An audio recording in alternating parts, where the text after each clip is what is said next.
The year 2019 will be remembered for drawing the proverbial curtain on a number of important properties that had become a significant part of the pop culture.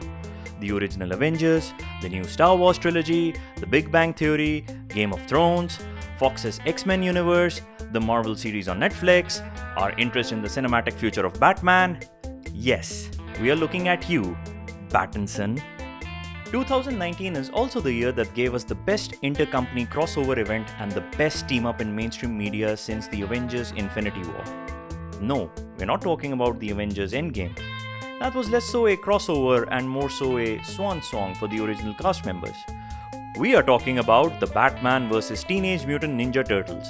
And yes, getting a release on digital does count as mainstream media, despite what Steven Spielberg says.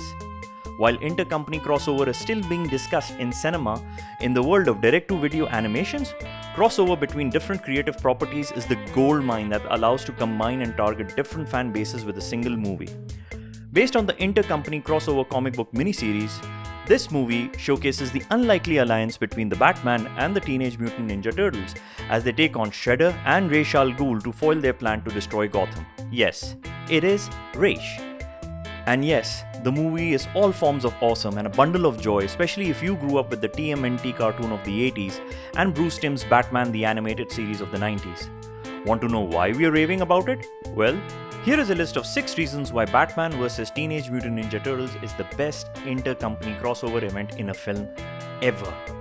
Okay, maybe not ever, but fair warning, spoilers. Number 1. Spectacular animation. Being a direct-to-video release, Batman vs TMNT has a limited production budget, but the creative team behind the movie puts that money to good use. Sure, it is no Into the Spider-Verse, but it is by no means a slouch either. The foot soldiers emerging from the shadows in Gotham City set the tone for what to expect, and this style pays even higher returns when the larger-than-life protagonist and antagonist are first introduced. The Sin City-inspired black and white with a splash of color opening title informs the audience what to expect, that the grim town of Gotham is about to be painted in the colors of the Ninja Turtle. There is even an interlude of traditional Japanese drawing to showcase the shared past of Shredder and Splinter.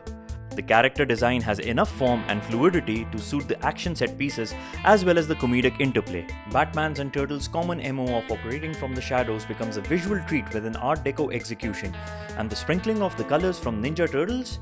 Mwah. Number 2. Tight and balanced storytelling. Comic books have always been guilty of going overboard with out there ideas.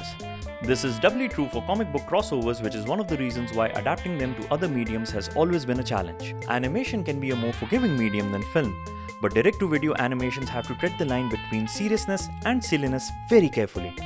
This is where Batman vs TMNT excels. It doesn't take itself too seriously, and yet it doesn't become overtly cartoonish either. It has a straightforward plot which does not need much explaining and leaves more than enough time for satisfying character interactions. The over-the-top concepts which may be hard to digest for adult viewers simply serve as fodder for character moments or action scenes which are quickly dispensed with.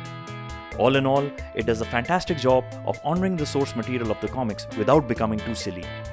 Number 3. Respecting the characters. The biggest challenge in a superhero team-up movie is to respect the individual legacies of the characters without undermining anyone.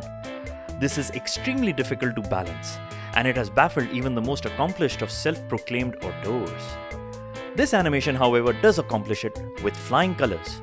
Batman is sporting his lighter blue and grey look, but he is by no means a comedic character. Robin is the kid who didn't get a childhood because of his father.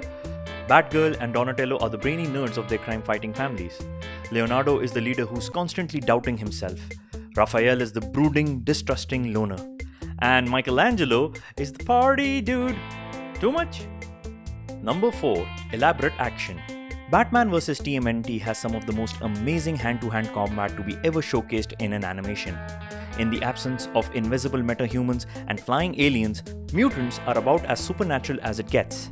The shared ninjutsu background of the Batman, Ninja Turtles, Shredder, and Ra's al Ghul has been used to create wholly satisfying fights which combine techniques, weapons, gadgets, and even super moves.